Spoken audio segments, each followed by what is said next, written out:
እዚ ግዜ እዚ ዘየርየና ነገር የለን። ሕጂ ድማ ህዝቢ ዓለም ብዛዕባ ምኽፋት ሓደ ዓቢ ፋብሪካ ህፃናት ዘፍሪ መዘራረቢያ ርእስቲ ኮይኑሎ። እቲ ኣብ ዓመት 30,000 ዝኾኑ ዕሸላት ዘፍሪ ፋብሪካ ኣብ ዝሓለፈ ሰሙን ምኽፋቱ ምስ ተገልጸ ኣብ መላእ ዓለም መዘራረቢያ ርእስቲ ኮይኑሎ። ኤክቶላይፍ ይበሃል። እዚ ፋብሪካ ህፃናት ን50 ዓመታት ዝጸንሐ መርመሩ ወዲኡ ንስራሕ ድልው ምዃኑ እቲ ትካል ብወግዒ ገሊጹሎ። እዚ ትካል ከመይ ኢሉ ኣብ ዓመት 30,000 ህፃናት የፍሪ ወይ ድማ ብኣርቲፊሻል ማህፀን ዕሸላት ይፈጥር ነዚ ብዝምልከት ናብቲ ንመላእ ዓለም ዘገረመን ዘዘራርብ ዘሎ ፋብሪካ ኤክቶላይፍ እንታይ ከም ዝመስል ብሓባር ንተዓዘብ። ሰላምን ጥዕናን ምሳኻትኩም ይኹን ክቡራት ስድራቤት መንግስቲ ካብ ዝተፈላለየ ምንጭታት ዝመፁ ኣዝዮም መሰጥን ኣደነቕትን ጉዳያት ኣኪብና ናባኹም ነብፅሓሉ መደብ እንሆ ይጅምር።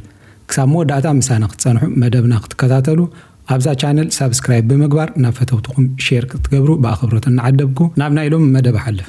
ንመላእ ዓለም ዘሰንበደን ንብዙሓት ሰባት መዘራረቢ ኣርእስቲ ኮይኑ ዘሎ ንደቂ ኣንስትዮ ድሕሪ ሕጂ ግድን ጠኒሰን ክወልዳ እየብለንን ሓደ ወዲ ተባዕታይን ጓል ኣንስተይትን ዘርኢ ሒዞም እንተመፅኦም ኣብዘን ዝሰርሐናየን ኣርቲፊሻል ማህፀን እቲ ቆልዓ ካብ መሰረቱ ዓቢና ወዲ 9 ወርሒ ምስ ኮነ ወሊድና ንህብ ይብል እቲ ኢንስቲትዩት ተላለይዎ ኤክቶላይፍ ይበሃል። እዚ ኣብ ጀርመን ከተማ በርሊን ዝተመስረተ ኢንስቲትዩት 75 ዝተራቐቑ ላቦራቶሪታት ዘለዎ ኮይኑ ነብሲ ወከፎም 400 ሙሉእ ብሙሉእ ህፃናት ኣብ ማህፀን ከዓብዩ ሰብ ክኾኑን ዘኽእሎም ቴክኖሎጂታት ዝዓጠቑ ምዃኖም ሓቢሩሎም። ድሕሪ ደጊም ሰብኣይን ሰበይትን ውላድ ንክወልዱ ክቃለሱ ኣየድልየምን እዩ።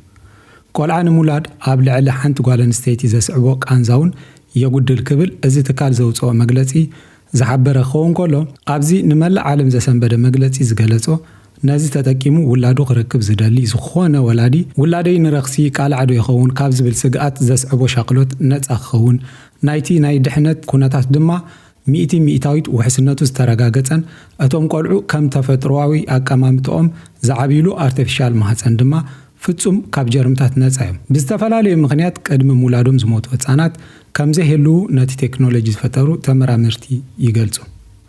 ብተወሳኺ ድሕሪ 9 ወርሒ ዕቤት ኣብዚ ትካል ንዝውለዱ ህፃናት ህርመት ልቢ፣ ሙቐት፣ ፀቕጢ ደም፣ ኩነታት ምስትንፋስ ብማሽን ዝከታተል ክኸውን ከሎ ኣብ ኣካላት ዝረአ ኣካላዊ ፀገም ካብ ጄኔቲክስ ዝመፅእ ተዛመድቲ ናይ ጥዕና ፀገማት እንተሃልዮም ብቐጥታ ናብቲ ተተሓሒዙ ዘሎ ናይ ወለዲ መቆፃፀሪ መሳርሒ መልእኽቲ ስልኪ ብምልኣኽ ኣብ ነብሲ ወከፍ ሰዓትን ደቂቕን ተወሳኺ ናይ ምክትታል መልእኽቲ ይሰድድ። ነብሲ ወከፍ ህፃን ኣብ ማሽን ኤክቶላይፍ ዝተተሓዘ ሰማያዊ ስክሪን ኣለዎ።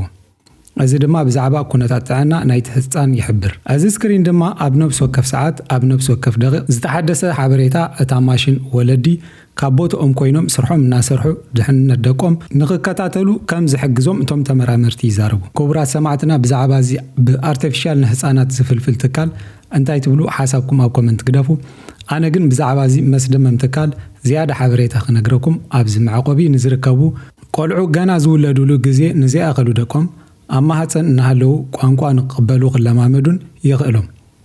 ከምኡውን ብቐጥታ ነቲ ውላድካ ክሰምዖ ትደልዮ ሙዚቃ ብምቕራጽ ካብቲ ዝደለኻዮ ቦታ ብቐጥታ ክተስምዖ ትኽእል ኢኻ። መዓስ እዚ ጥራይ ኣነ ምስ ድምፀይ ክላለየ ዝደሊ እትብሉ እንተኮይንኩም ካብ ዘለኹሞ ቦታ ብቐጥታ ክደርፉ እንተደሊኹም ክደርፉ፣ ክዝምሩ እንተደሊኹም ክዝምሩ፣ ብዘረባ መልእኽቶም ክተመሓላልፉ ትኽእሉ ኢኹም ብምባል ተመራመርቲ ናይ ዝትካል ንዝረኸብዎ ውፅኢት ኣብ ምልላይ ይርከቡ። ሕጂ ንዓለም ኣስደሚምዋ ዘሎ ሳይንስ ዘየርየናን ዘየስማዓናን ነገር የለን። ብኣርቲፊሻል ማህፀን ምፍራይ ፍጹም ኣንጻር ተፈጥሮ ስለ ዝኾነ ነቲ ኩነታት ፈጺምና ይንቕበሎም ብምባል ሰባት ይኹንንዎ ኣለዉ። ብመንገዲ እተን ኣብ ኣርቲፊሻል ማህፀን ዘለዋ ካሜራታትን ብናይ ድምፂ ሴንሰራትን ኣቢልካ ደቅኻ ኣብቲ ኣርቲፊሻል ማህፀን ኮይኖም ዝረኣይዎን ዝሰምዕዎን ክትቆፃፀር ትኽእል ኢኻ። ኣብቲ ማሽን ናይቲ መሳለጥያ እናሃለዉ ድማ መዓልታዊ ምዕባልኦም ክትዕዘቡ ትኽእል ኢኹም። ብኻልእ ኣዘራረባ እቶም ተመራመርቲ ቅድሚ ሕጂ ብኣልትራሳውንድ ምንቅስቓስ ህፃናት ዝረኣየሉ ዝነበረ ኣገባብ ሙሉእ ብሙሉእ ከም ዝቕይሮ ምዃኑ ይገልጹ። ዕቤት ደቆም መዓልታዊ ምንቅስቓስን ብቐጥታ ኣብ መስተያየት ክከታተሉ ክሪኡን ከም ዝኽእሉ ይዛረቡ። ብሓቂ ክኸውን ዘይክእል እዩ ዝበልናዮ ነገር ሳይንስ መዓልታዊ ሓደ ብሓደ ናይ ብሓቂ እናፈጠረ ክንርኢ ከለና እናስደመመናን እናሰንበድናን ንዕዘብ ኣለና። እዚ ድማ ዘሰንብድ ተግባር ኣርቲፊሻል ማህፀን ምዃኑ ይንገር። ንኣደነት ብኣርቲፊሻል ማህፀን ምትካእ ሓድሽ ዛንታ ኣብ ልዕሊ ወዲ ሰብ ዘምፅኦ ጉድኣትን ዘሰንብድ ተግባር ምዃኑ ክዝረብ ፀኒሑ እዩ። ኣብ ገለ ሳይንሳዊ ልብወለድ ስነ ጥበባዊ ስራሓት ከም ዝተዳሰሰ ክምስክሩን ከለው ብሓደ ስነ ጥበባዊ ብሓገዝ ዝተረቐቐ ቴክኖሎጂ ዝተሰርሑ ብዙሓት ሳይንሳዊ ምህዞታትን ፊልምታትን ዝተጠቕሱ ክኾኑን ከለው እዚ ውልቀ ሰብ ተመራማሪ ስነ ህይወትን ኣፍራይ ፊልምን ንህዝቢ ብሳይንስን ቴክኖሎጂን ምፍጣር መጻኢ ንዓለም ንምምሃር ይጽዕር።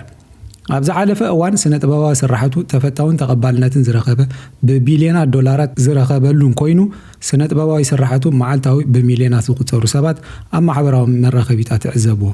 ኣልጋሊም ኣብ 2014 ኣብ ዓውዲ ፊቸሪዝም ኤክሰለንስ ብሳይንሳዊ ስራሓት ዓለም ለኸ ሽልማት ዝተቐበለ ክኸውን ከሎ ኣብዘን ፊልምታት ዝረአ ዘሎ ነገራት ሓደ ብሓደ ኣብ መጻኢ ተግባራዊ ዝኸውን እዩ። ናይዚ ኣብነት ድማ እዚ ቅድሚ ዓመታት ኣብ ፊልምታት ዝረኣናዮ ኣርቲፊሻል ማህፀን እዩ። እዚ ብሓድሽ መንገዲ ከም ዝተገብረን ኣብ ሳይንሳዊ ልብወለድ ፊልምታት ሆሊውድ ዝረኣኻዮም ነብስ ወከፎም ድማ ንመጻኢ ኣብ ግብሪ ክውዕሉ ምዃኖም ይነግረና። ደቅኻ ምዕቡል ኣእምሮ ሒዞም ክውለዱ ፈጠርቲ ናይ ጽባሕ ቴክኖሎጂ ክኾኑ ብዙሕ ቋንቋታት ክዛረቡ ክኽእሉ እቶም ህፃናት ገና ኣብ ኣርቲፊሻል ማህፀን እናሃለዉ ጂናቶም ብዝተፈላለየ ክእለትን ፍልጠትን ብምምላእ ናይ 9 ወርሒ ናይ ቤቶም ምዕባለ በቲ ማሽን ክገብርዎ ከም ዝጀመሩ ተገሊጹሎ። ነዚ ንምግሃድ ድማ CRISPR/CAS9 ዝበሃል ቴክኖሎጂ ብምጥቃም ንደቂ ሰባት ድላዮም ንምስራሕ ከም ዝኽእሉ ዘመልክቱ መንገዲ ኣብ ጋህዲ ዓለም ዘስደምምን ብሓደ ወገን ምስ ፈጣሪ ዘባእስ ቴክኖሎጂ ብምባል ነቐፌታ ይገጥሞም ኣሎ። ብኻልእ ወገን ድማ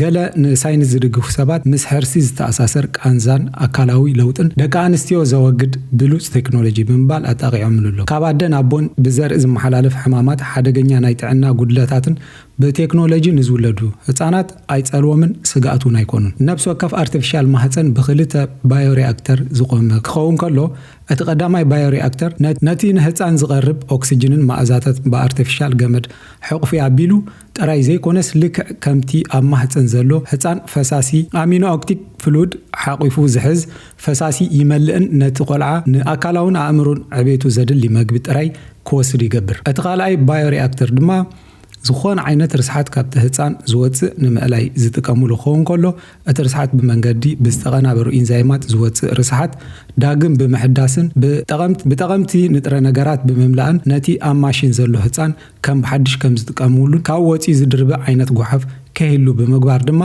ዕቤት እቲ ህፃን ኣብ ዝተሓለወ ሃዋህው ምርግጋፅ ይከኣል ይብሉ።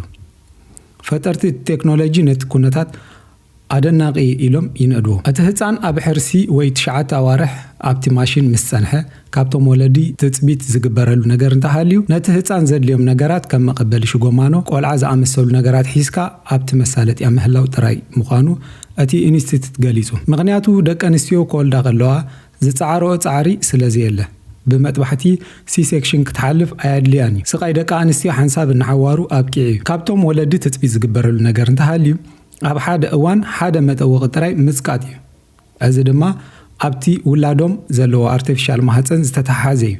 ድሕሪኡ እታ ማሽን በዓላ ነቲ ቆልዓ ኣብኡ ዝሓዞ ፈሳሲ ብምፍሳስ ንውላዶም ክሓቕፉ ይኽእሎም ይብሉ። እዚ ድማ ኣብ ካልኦት እንስሳታት ዝተገብረ ፈተነታት ውፅኢታዊ ምዃኑ ተረጋጊጹ እዩ ኢሎም እቲ ዝያዳ ዘገርምን ዘሰንበድን ዝበሃል ነገር እንተሃልዩ ወላዲ ደረጃ ፍልጠት ናይቲ ቆልዓ ቁመት፣ ዓይነት ፀጉሪ፣ ሕብሪ ዓይኒ እውን ክመርፅ ከም ዝኽእሉ ተገሊጹሎም። እዚ ብህዞ ንብዙሓት ሰባት ኣብ ዓለም ዘዘራርብ ዘሎ እዩ። እዚ ኩነታት ምስ ፈጣሪ ከበኣሰና እዩ ዝብሉ ሰባት ነዚ ነገር ይኹንንዎ ኣለዎ። ናይሎም መደብ ኣብ ዝወዲእ ኣሎ።